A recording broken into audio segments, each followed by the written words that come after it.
नमस्कार, FM news पर मैं हूं आपके साथ नेहा वालिया। रुक करेंगे देश और दुनिया की तमाम उन अहम खबरों का जिनका सीधा है आपसे सरोकार। सबसे पहले बात उत्तर प्रदेश की, जहां पर आज 5वें चरण का प्रचार अभियान थम गया है। प्रयागराज, अयोध्या से लेकर अमेठी तक सभी दलों के नेताओं ने जमकर रैलियां की, लेकिन यहां तक आते आते चुनावी जंग और भी तीखी हो गई है। 5वें चरण के मतदान से पहले वार पलटवार भी काफी तेज हो गया है। मुख्यमंत्री योगी आदित्यनाथ न सिर्फ करीब करीब हर जिले में जाकर प्रचार कर रहे हैं, बल्कि विरोधियों पर तीखा प्रहार भी कर रहे हैं। सुल्तानपुर में सीएम योगी आदित्यनाथ ने समाजवादी पार्टी और बीएसपी पर जमकर निशाना साधा। सीएम योगी ने कहा कि कुछ दल तो अपनी सरकार में सिर्फ कब्रिस्तान का ही विकास करते रहे, लेकिन बीजेपी सरकार गुंडों और माफियाओं पर सख्त कार्रवाई कर रही है और जनता को इंसाफ दिलाने का काम उन्होंने किया है। उधर समाजवादी पार्टी के मुखिया अखिलेश यादव जनसभाओं के दौरान सीएम योगी आदित्यनाथ पर तीखा प्रहार कर रहे हैं। अखिलेश यादव ने कहा कि वो अगर मुख्यमंत्री बने तो सबसे पहले वो योगी आदित्यनाथ के खिलाफ 3 बड़े कदम उठाएंगे। उन्होंने वादा किया कि समाजवादी पार्टी 200 से ज्यादा सीटों पर जीत दर्ज कर रही है। अखिलेश यादव ने सीएम योगी को लेकर कहा कि इनके ऊपर लगे सभी मुकदमे कोर्ट ने पूरी तरह खारिज नहीं किए। हमारी सरकार आने के बाद अगर जनता इन मुकदमों पर आपत्ति दर्ज कराती है तो फिर से जांच करवाई जाएगी। योगी सरकार में हुए एनकाउंटर्स को लेकर उन्होंने कहा कि हमारी सरकार में उन अधिकारियों की भी जांच की जाएगी जिन्होंने फर्जी एनकाउंटर किए हैं। बताते चले कि 27 फरवरी को यूपी में 61 सीटों पर मतदान हो रहा है। तमाम तैयारियां पूरी कर ली गई हैं। तो 5वें चरण के प्रचार का शोर भी थम चुका है।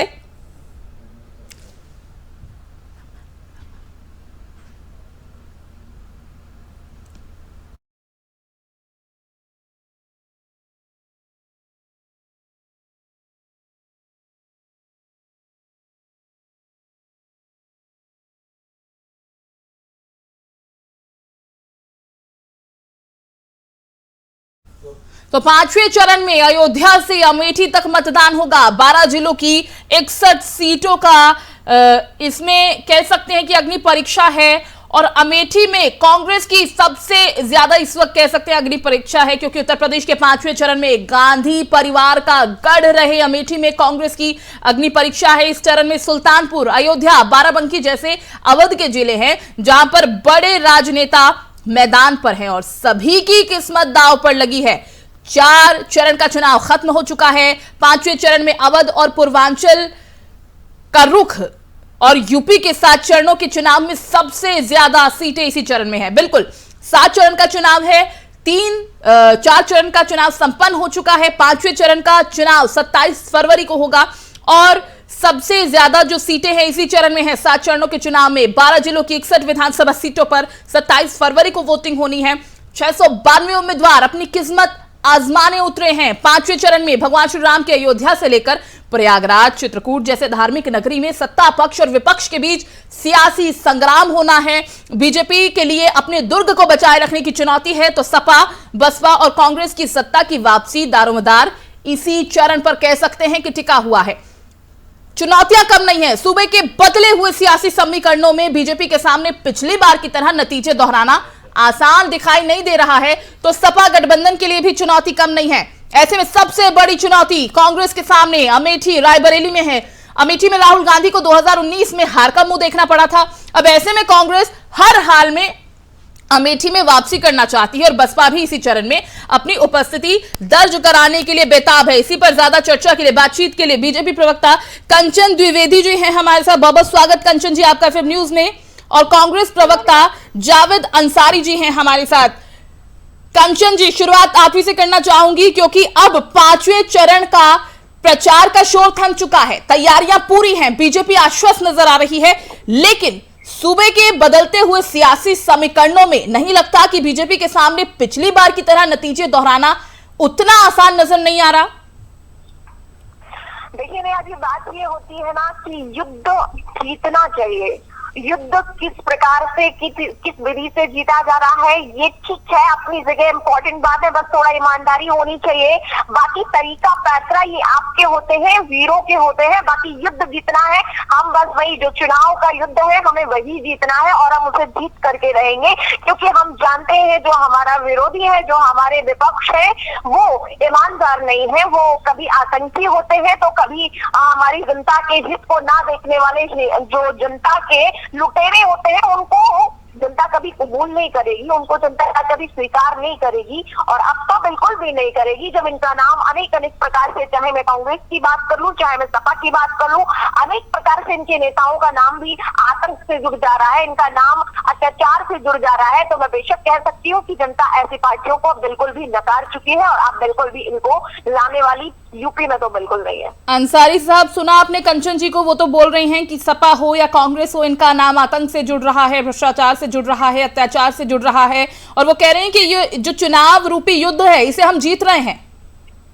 ये बिल्कुल हार रहे हैं, क्योंकि मैं नहीं कह रहा हूँ, ये भागवत जी कह चुके हैं, भाजपा उत्तर प्रदेश हार चुकी है, और इन्होंने आतंकवाद का बहुत बड़ा लेक्चर दिया। ये भूल गई प्रज्ञा ठाकुर जो है, जो संसद में बैठी है, वो 9 साल बम ब्लास्ट के केस में जेल की हवा खाकर आई है, और भाजपा ने तो अभी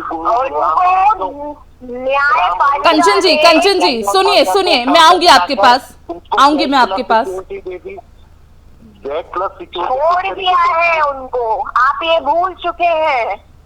किसको छोड़ दिया? अगर उनका कोई भी ऐसा, मैडम बेल पे बाहर है वो, आपको सही जानकारी नहीं है। बेल से बाहर तो आपके बड़े बड़े नेता भी हैं, कहाँ भूल रहे हैं आप? आपने राहुल जी भी है, की बात हो रही है, आपकी बड़ी नेता भी है। अरे ये कोई बात है? तो आतंकवाद आपके नेता को देख लेते ना, कौन पकड़ा गया आपके यहाँ? उसको याद नहीं कर रहे हैं आप बिल्कुल भी। कौन पकड़ा गया मुंबई में? कौन है वो? कौन है? वो भी आतंकवाद से ही जुड़ रहे हैं, वो भी आतंकवाद। कंचन जी, ये आतंकवाद का मुद्दा उठाकर आपको लगता है कि जनता के ध्यान को डाइवर्ट किया जा सकेगा? हमने नहीं उठाया मुद्दा, हमने नहीं उठाया, दोनों ही न्यायपालिकाओं की बात है, दोनों ही हमारी जो एग्रेस की एजेंसियां उनकी बात है। हम जाकर के नहीं पकड़ रहे, भारतीय जनता पार्टी जाकर के इनको नहीं पकड़ रही, इनके नेताओं को नहीं पकड़ रही है, वो एजेंसियां पकड़ रही है, और ये एजेंसियों का काम है, ना कि भारतीय जनता पार्टी का काम है। अंसारी साहब, ये तो कंचन जी का पक्ष है बीजेपी की तरफ से, लेकिन मैं चुनौतियों की बात कर रही हूँ। इस वक्त मेरा डिस्कशन यही है, इसी टॉपिक पर है, क्योंकि जिस तरह के सियासी समीकरण इस वक्त बनते और बिगड़ते नजर आ रहे हैं।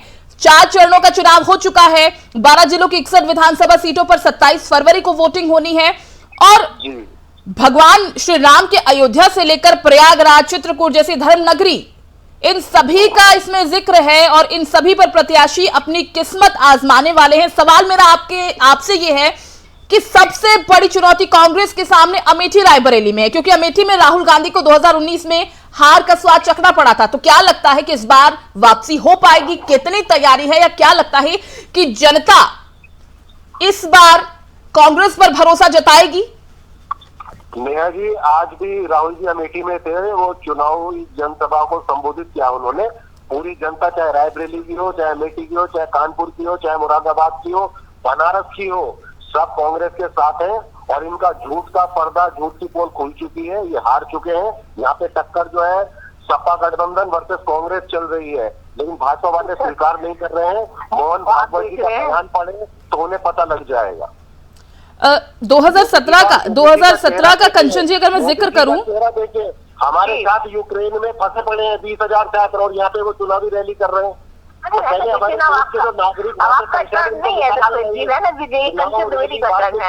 रुक जाइए थोड़ा देर, आप मतलब हद है, सभी के टर्न में आप जाएंगे, आपका तो यूपी में भी टर्न नहीं है, आप फालतू में ही लगे हुए हैं मतलब का। ये मेरा कांग्रेस की सरकार आ रही कंजन जी, मैं आपको पहले बता रहा हूँ, उत्तर प्रदेश में नहीं है सर। जावेद जी कहाँ बोल रहे हैं? उत्तर प्रदेश में आप कब से चले गए, विदा हो गए, और दोबारा आने वाले नहीं है। आप आ रही है जब आप कंचन जी, मैं कहूँगी रांची दृष्टिकोण जैसा हो भाई, अब चश्मा चढ़ा के रखे हैं तो आ रही है, जब ये वाला बैठ करके कोई दिक्कत नहीं है, वो तो 10 तारीख को पता चल ही जाएगा कि क्या हो रहा है। कंचन जी, अमेठी का अगर मैं आपका क्वेश्चन लूंगी, कंचन जी, अगर मैं स्पेसिफिकली अमेठी का जिक्र करूं, तो अमेठी पर इस बार आपको क्या लगता है? क्योंकि स्मृति ईरानी से जनता इस बार अमेठी की बहुत ज्यादा खुश या संतुष्ट नजर नहीं आ रही। देखिए नेहा जी, बात ये है ना कि दिल बहलाने के लिए वाले में ख्याल अच्छा है, तो ठीक है जावेद जी को मैं सुन रही हूँ, दिल बहलाते रहे, 10 मार्च को पता चलेगा। बाकी अमेठी रही बात, जब जिन लोगों का उसे डर माना जाता है और वो नहीं रहा, तो अब क्या उनका कोई वजूद ही नहीं है वहां पर। तो जो वहां पर काम कर रहा है, जिसने वहां काम किया है, जिसने जनता के बीच में लोगों को समझा है, आप जानती हैं ये लोग कभी जाते तक नहीं थे, रायबरेली पूछते तक नहीं थे, वहां की इनकी विधायिका जाकर के हमारी पार्टी में शामिल हो जाती है, जाने कब। लेकिन कंचन जी, अब तो कांग्रेस हर हाल में अमेठी में वापसी करना चाहती है, अब तो हर हाल में वापसी की कोशिश है अमेठी में कांग्रेस की। नेहा जी देखिए, चाहना अलग बात होती है, होना अलग बात होती है। अगर आपने कोई ऐसा काम बिगाड़ दिया तो आप चाहते रहिए, आपका चाहना आपके पास धरा रह जाएगा, लेकिन जो जनता चाहेगी वही होगा। तो जनता के चाहने से होगा, ना कि कांग्रेस के चाहने से होगा। और आप पूरा पक्ष, पूरा चीजें जनता के पक्ष में, ना भारतीय जनता पार्टी के पक्ष में है, ना ये तो राजनीति से विपक्ष बात कर रही हूँ, ना ये कांग्रेस ना सपा, किसी की बात। ठीक है अंसारी साहब, कंचन जी तो साफ कह रही हैं कि मैं किसी के पक्ष से नहीं बोल रही हूँ, ये जनता तय करेगी, और वो बहुत आश्वस्त नजर आ रही हैं, कह रही हैं कि जनता तय करेगी और हमने जो काम कहे थे वो किए हैं और इसी वजह से जनता हम पर विश्वास भी जताएगी। इतना आश्वस्त वो नजर आ रही हैं, कॉन्फिडेंस या ओवर कॉन्फिडेंस, क्या मानेंगे आप? मैं इनको मानूंगा कि ये बहुत अच्छा बोल रही हैं। भारतीय जनता पार्टी के लोग बहुत झूठ बोलते हैं। माँ गंगा में कैसे लाशें बह रही थी, कोरोना के अंतिम संस्कार हमारे यहाँ क्या, मैं आपको बता थोड़ा क्लियर कर दूं जावेद जी, माँ गंगा में आपको परंपरा नहीं मालूम होगी क्योंकि आप जावेद जी हैं। हमारे यहाँ हिंदू परंपरा में ये परंपरा होती है, नहीं मैं नहीं सुनता हूँ, इसलिए आप गलत बोल रहे हैं, आपको मालूम नहीं होगा, इसलिए आपको डिफाइन कर दूं, आपको बता दूं, आपको मालूम नहीं होगा ना, मैं बता रही हूँ। ये बात, ये परंपरा की बात आपने नहीं पढ़ी होगी ना, मैं बता नहीं सुन पाऊंगी ना। आप गलत बोल रहे हैं, आप गलत बोल रहे हैं, आप गलत बोल रहे हैं, आप गलत बोल रहे हैं। जो कंचन जी सुनिए तो, पहले बात तो पूरी करने दीजिए। परंपरा है, नहीं मैंने सुनिए तो, गलत बोल रहे हैं और मैं गलत स्वीकार, भारतीय जनता पार्टी कभी गलत स्वीकार नहीं करती और मैं भी नहीं करूंगी। फिर मैं तो कंचन द्विवेदी हूँ, बिल्कुल भी नहीं करूंगी। एक बात मेरी सुन लीजिए, क्योंकि मैं धर्म से जुड़ी हुई हूँ, धर्म की चीजों को मानने वाली हूँ, धर्म को समझने वाली हूँ, इसलिए मैं आपको बता दूं, ये हमारे यहाँ पर धार्मिक परंपरा है कि हमारे यहाँ पर जो भी चीजें होती है, जो गंगा में प्रवाहित लोग होते हैं, उनको हमारे यहाँ की परंपरा माना जाता है और गंगा में आज भी वैसे ही लाशें फहराई जाती है, जो आपने देख करके वायरल कर दी थी। नहीं, लेकिन कंचन जी मैं इत्तेफाक बिल्कुल नहीं रखती हूँ इस बात से, कंचन जी मैं इत्तेफाक बिल्कुल नहीं रखती हूँ इस बात से। जो मंजर उस वक्त था वो कोई भुला नहीं सकता। हालांकि आप इस डिस्कशन को कैसे देख रही हैं, जावेद जी की बात को जिस तरह से देख रही हैं, भले आप द्विवेदी हैं वो जावेद जी हैं, लेकिन यहाँ पर हम डिस्कशन जनता के मुद्दों पर कर रहे हैं, हम द्विवेदी या जावेद इन दो धर्मों पर नहीं कर रहे हैं। नहीं, ये उनको धर्म का मालूम नहीं है तभी वो बोल रहे हैं। जो गंगा, लेकिन आपको भी मालूम होना चाहिए, जो वायरल हुआ था वो हमारे यहाँ की परंपरा का एक वीडियो वायरल हुआ था, वो आज भी वैसा ही है। आपको कोरोना नहीं है ना, आज भी वैसा ही है। जो लाशें आप लाशें करते रहते हैं ना, वो आज भी वैसे ही मैं मानती हूँ। और आपको ये मानना चाहिए कि उस टाइम पर विश्व का संकट था और आज तक हम लोग उसको झेलते आ रहे हैं, आज तक उन चीजों की भरपाई करते आ रहे हैं। अगर कोई भी, आप नेहा जी विचार करिए, अगर कोई भी सरकार होती ना तो सब के सब जैसे कोरोना में दुपक के बैठ गए थे, केवल ट्विटर पे दिखाई देते थे, ट्वीट करते हुए दिखाई देते थे। राहुल गांधी हो या फिर कोई भी हो, किसी भी गांधी की मैं बात कर लूँ, चाहे प्रियंका गांधी की बात कर लूँ, किसी की भी बात कर लूँ, ट्विटर पर होते थे ये लोग। ट्विटर पे क्या बात किया जनता को बचाने आ रहे हैं, ट्विटर पर, तो ट्विटर पर सबके सब जनता आपको ट्विटर पर ही जवाब देने वाली है।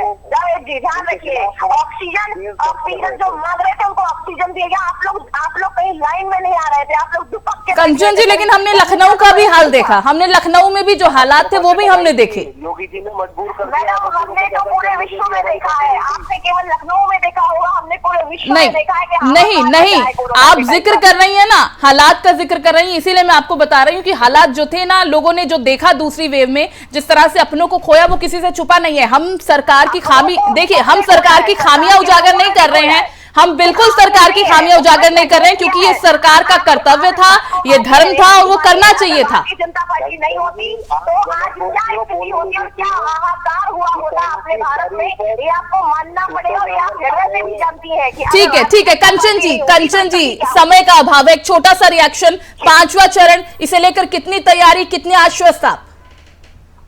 हम हमेशा तैयारी करने वाले लोग हैं, हम वो लोग नहीं है जो हमेशा एयर कंडीशन में रहे, इसके बाद चुनाव में आकर के हम बोलने लगे नहीं लड़की हूँ लड़ सकती हूँ वाले सिस्टम में हम लोग नहीं आते। हम हर रोज 24 घंटे काम करने वाले लोग हैं, कभी रुके नहीं है, कभी। चलिए ठीक है, अब जनता तय करेगी। 10 तारीख को जब नतीजे आएंगे जनता बिल्कुल तय करेगी। जावेद जी, छोटा सा रिएक्शन आपका भी।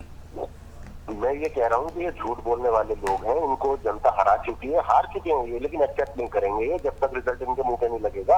और हार जो है मुंह पे क्या लगेगा ना जावेद जी, वो आप मत बताइए, ये मुंह मत बताइए, मुंह तो अपना। चलिए आश्वस्त साहब नजर आ रहे हैं और कांग्रेस का पक्ष रखते जावेद जी का कहना है कि भारतीय जनता पार्टी झूठ बोल रही है। खैर ये तो 10 तारीख ही बता पाएगी, ये तो 10 तारीख को ही पता चल पाएगा। आंकलन तभी हो पाएगा कि आखिर जनता ने किसे चुना है। कहीं नहीं है आप जावेद। चलिए कंचन जी बहुत बहुत शुक्रिया, जावेद जी बहुत बहुत शुक्रिया आप दोनों का हमारे साथ जुड़ने के लिए। तो तैयारी पूरी है, प्रचार का शोर खत्म हो चुका है और इस बीच अब देखना यह होगा कि जिस तरह से अब जो मुकाबला है 12 जिलों की 61 विधानसभा सीटों पर 27 फरवरी को वोटिंग होनी है। 692 उम्मीदवार अपनी किस्मत आजमाएंगे। अब 5वें चरण का प्रचार का शोर भी थम चुका है। अब देखने वाली ये बात होगी कि 10 तारीख को नतीजे क्या होंगे, क्योंकि यूपी में 5वें दौर का चुनाव प्रचार थम गया है। 27 फरवरी को यूपी के 12 जिलों की 61 सीटों पर वोट डाले जाएंगे। आज प्रचार के अंतिम दिन सपा सांसद जया बच्चन ने सरातू में बीजेपी पर जमकर हमला बोला। उन्होंने योगी पर हमला बोलते हुए कहा कि जिन्होंने परिवार को त्याग दिया वो परिवार के बारे में क्या जानते हैं। लोग झूठ के सिवाय कुछ नहीं बोलते। मुंबई में ऐसे लोग को फेकू चंद बोलते हैं। साथ ही उन्होंने अपने आप को यूपी की बड़ी बहू बताया। क्या कुछ उन्होंने कहा आपको सुनवाते हैं। इस प्रदेश की छोटी बहू डिंपल यादव जी, मैं अपने आप को बड़ी बहू मानती, क्योंकि जब अमिताभ जी यहां से इलेक्शन लड़ रहे थे तब मैंने कहा था मैं आपकी बहू हूं, पहली बार आई हूं, मुंह दिखाई में मुझे वोट दीजिए, मेरे पति को वोट दीजिए। उसके बाद यहां ज्यादा आना नहीं हुआ। आज फिर पल्लवी जी के लिए आई हूं, ये कहती हूं बड़ी बहू का लाज रख लीजिए, अपने भैया का भी लाज रख लीजिए। गंगा किनारे छोरा जो है उसका लाश तो आपको रखना होगा। मैं पल्लवी जी आपको एक चीज बताना चाहती हूं कि अभी जब आ रहे थे हम तो मैंने देखा कि समाजवादी पार्टी के बच्चे झंडे लेकर, टोपी पहनकर, पैदल या मोटर बाइक पे या साइकिल में यहां आ रहे थे और मैंने देखा कुछ कमल वाले झंडे जा रहे थे। ये आने वाले दिनों का संदेश है। वो जाएंगे और आप आएंगी, हम सब आएंगे।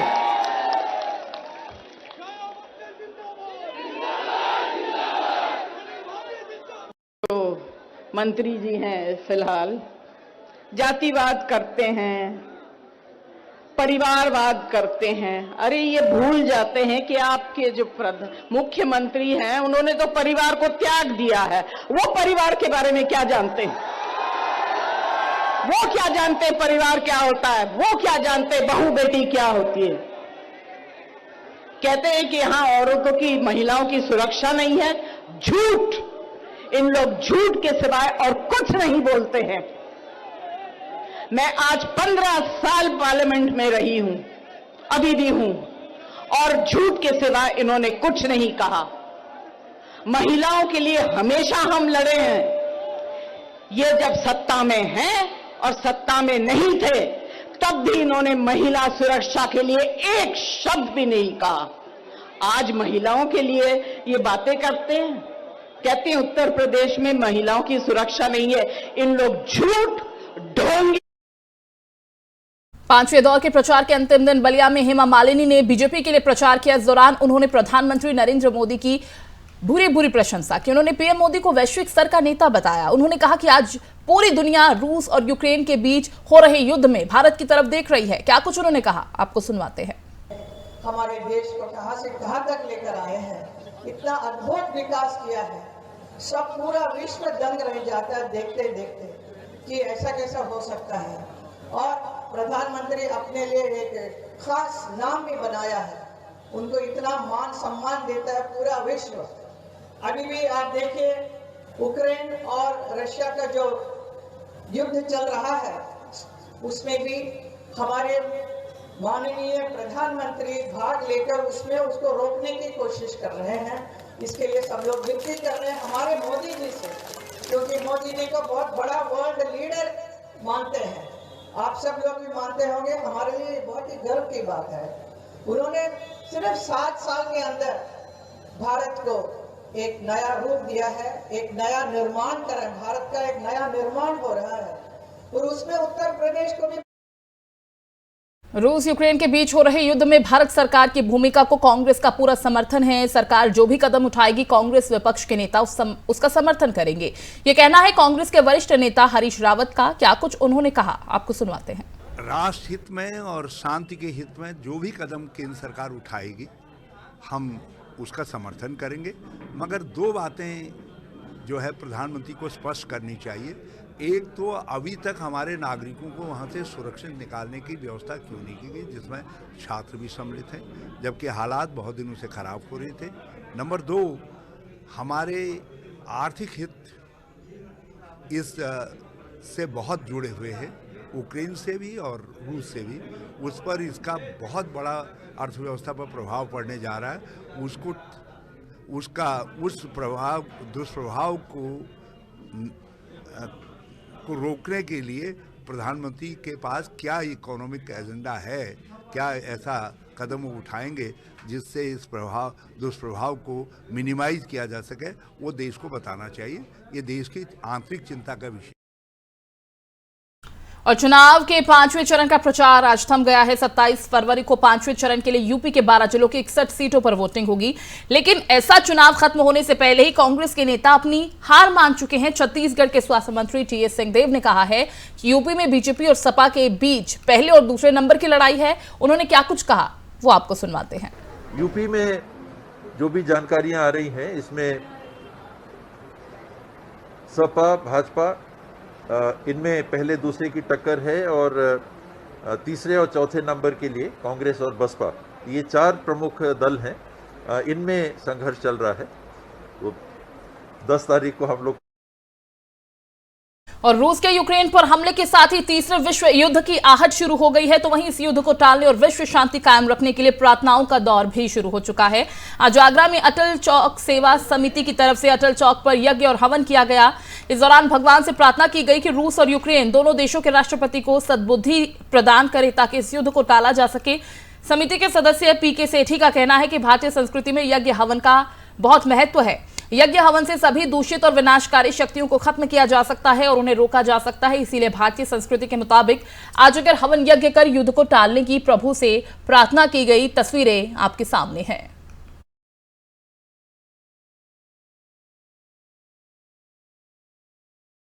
और रूस और यूक्रेन के बीच युद्ध शुरू हो जाने की वजह से यूक्रेन में फंसे हजारों भारतीयों के लिए अच्छी खबर है। भारत सरकार ने इन लोगों को रेस्क्यू करने के लिए एयर इंडिया के 2 विमान भेजने का फैसला किया है। ये दोनों विमान शनिवार सुबह 2 बजे दिल्ली से उड़ान भरेंगे। ये विमान रोमानिया की राजधानी बुखारेस्ट के रास्ते लोगों को एयरलिफ्ट करेगा। इससे पहले भारतीय निकासी दल रोमानिया सीमाओं पर पहुंच गए हैं, जहां से यूक्रेन की राजधानी कीव तक महज 12 घंटे की ड्राइविंग करके पहुंचा जा सकता है। बचाव दल भारतीय लोगों को बुखारेस्ट से लेकर आएगी। इसके बाद ये लोग विमान में सवार होंगे। नागरिक उड़ानों के लिए हवाई क्षेत्र बंद होंगे और साथ ही भारतीय नागरिक सुरक्षित स्वदेश लौटने के लिए बुखारेस्ट में उड़ानों में सवार होंगे। ये बता दें आपको कि गुरुवार को विदेश राज्य मंत्री वी मुरलीधरन ने यूक्रेन में फंसे भारतीयों के परिवारों को आश्वस्त कर दिया था कि भारत सरकार वहां फंसे करीब 18,000 भारतीयों को वापस लाने के लिए युद्ध स्तर पर काम कर रही है। क्योंकि यूक्रेन में हवाई उड़ानें बंद हैं, इसीलिए वैकल्पिक व्यवस्था की जा रही है। एक छोटे से ब्रेक के लिए यहां रुकेंगे, लेकिन ब्रेक के उस पार भी आपको बताएंगे कि यूक्रेन और रूस के बीच जिस तरह से आज दूसरा दिन है, जंग जारी है और लगातार अटैक किया जा रहा है। 18,000 करीब भारतीय वहां पर फंसे हुए हैं, छात्र फंसे हुए हैं, जिन्हें बाहर निकालने की वहां से वैकल्पिक व्यवस्था की जा रही है। और आपको बताएंगे ब्रेक के उस पार।